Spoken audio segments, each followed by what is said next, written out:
Thaís, eu queria começar falando sobre salário, né? A gente sabe que as mulheres ganham menos que os homens. E tem também uma ideia que investimento é coisa de homem. A gente viu no começo, na nossa introdução, um trecho do filme Mercado de Capitais, em que a mulher diz, eu gosto de dinheiro.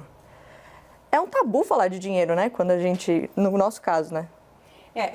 Acho que era, né? Ainda tem um pouco disso, mas já superamos bastante. A mulher brasileira está um pouco se apoderando desse conceito e desse poder, né? De não só falar de dinheiro, mas dizer, eu vou cuidar do meu dinheiro. Você começou falando do salário mais baixo, essa é uma das explicações, por exemplo, das mulheres terem pouca participação no mundo dos investimentos e aquilo que sobra ficar na poupança, que é um investimento que tem o que a gente chama em economia de liquidez diária, fica meio à mão, não paga imposto, não demanda nenhuma decisão sobre o investimento. Então, a primeira condição que se impôs às mulheres historicamente no Brasil, e é assim no mundo inteiro, se serve de consolo, é porque as mulheres ganham menos.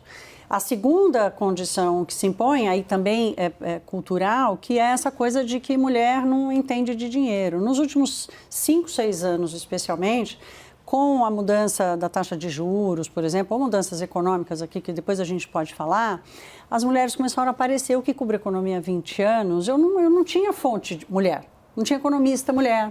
Não tinha operadora mulher, eu cobri a Bolsa de Valores muitos anos, eu não tinha uma fonte mulher lá. Hoje tem operadoras, hoje tem economistas, hoje tem planejadoras financeiras, né? Ainda são minoria, mas essa cultura já começou a mudar. E são essas desbravadoras que estão convidando as outras mulheres a se livrar desse estigma que não faz mais parte do século XXI. É uma comunicação que por muito tempo também foi voltada para os homens, né? A gente vê na internet vários exemplos de mulheres falando sobre isso, isso é muito importante. A gente vai falar sobre isso ao longo do programa. Vamos mostrar também aqui em números a diferença entre os salários dos homens e das mulheres e também explicar um pouquinho mais sobre o que a Thaís falou, né? Se as mulheres ganham menos, isso pode explicar o fato das mulheres não estarem investindo. Tem muitas mulheres que cuidam da casa sozinhas também. Tudo isso a gente vai mostrar aqui ao longo do programa para você hoje. Participa na nossa hashtag CNN Brasil Tonight, acompanha a gente também em todas as nossas redes sociais. Gabi, a gente já falou aqui que a educação financeira é muito importante. No caso das mulheres, quando a gente fala de educação financeira, a gente fala de liberdade, de autonomia também, né? Acho que quando a gente fala de educação financeira para todo mundo, a gente fala de liberdade e autonomia, mas quando a gente fala para as mulheres, a gente precisa considerar o nosso histórico de menor liberdade para o espaço que as mulheres ocupam na sociedade. E a Thaís estava falando uma coisa muito legal, a gente abriu o programa com os dados de 2 anos, então de 2 anos para frente, mas de 2017 até 2021, a porcentagem de mulheres na Bolsa cresceu 611%, o número de mulheres que operam a Bolsa de Valores. Isso é muito legal. Quer dizer, a Thaís está falando de características da nossa economia que permitem que essas mulheres se aventurem nesses novos espaços e você fala das influenciadoras, então de mulheres aparecendo para falar disso. A Thaís diz também, eu não falava com fontes, eu não tinha operadoras, eu não tinha mulheres para falar desse assunto. De repente as mulheres estão se vendo nesse lugar e isso é fundamental porque se antes a mulher vivia sob a tutela do marido, cuidava da casa, mas sob a tutela do marido, hoje você tem as pesquisas indicando que as mulheres são as principais responsáveis pelos lares brasileiros. Então você precisa que essas mulheres tenham autonomia em relação ao próprio dinheiro, que elas consigam gerir a própria vida, porque no mundo tal qual ele se apresenta, e você pode querer que o mundo se organize de maneira diferente, mas hoje a realidade que a gente tem é essa, poder econômico é liberdade. Então, por isso que é tão importante que a gente deixe de lado esse tabu, que as mulheres possam falar de dinheiro, que elas possam falar de ambição, que elas queiram explicitamente serem livres. E a Thaís fala do salário menor. As mulheres também têm uma expectativa de vida maior. Exato. Isso significa a vida inteira ganhando menos, não tendo coragem para falar sobre dinheiro, tendo que cuidar da própria casa e no fim da vida vivendo mais tempo. Essa é a mudança que a gente pode perceber. Esse é um outro dado, o empobrecimento das mulheres na terceira idade maior do que dos homens, né? Então, por isso que é tão importante, por diversos aspectos, a gente precisa se apropriar desse lugar. Falar de dinheiro não é feio, é uma necessidade. A gente precisa estudar e se colocar nas situações para que a gente viva uma vida mais livre e mais adequada àquilo que a gente espera dela. Karnal, dá pra gente falar historicamente também, né? Porque a mulher, em algum momento da história, não podia tomar decisão nem de com quem ela ia casar. E aí a gente vê esse movimento agora. Historicamente, quando as mulheres começaram a pegar mais na mão a própria vida? Só para você pensar, Mari, ainda não faz 100 anos que no Brasil as mulheres votam. Lembrando que faz pouco mais de 130 que nós abolimos a escravidão e nós sentimos pesadamente os efeitos da tradição escravista. Imagina as mulheres que, por exemplo, na Inglaterra não podiam herdar nem transmitir a propriedade fundiária, que no mundo inteiro não podiam votar, Estados Unidos em 1920, depois Inglaterra, Brasil, Código Eleitoral de 32, Constituição de 34, ou seja, tudo é muito recente.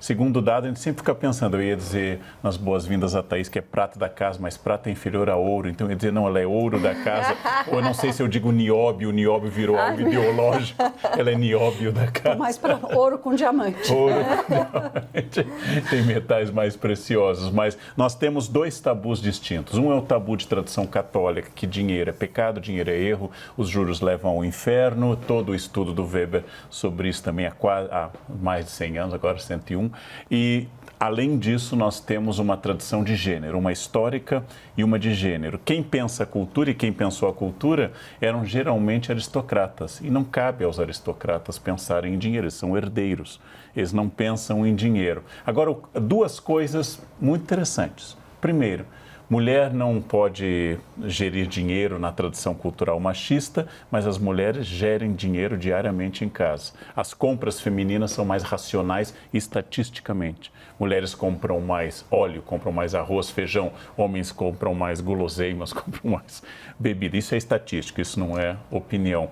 Segundo dado, é um dado que é para lançar fogo mesmo na bancada. Todos os dados dizem que os homens ganham mais do que as mulheres.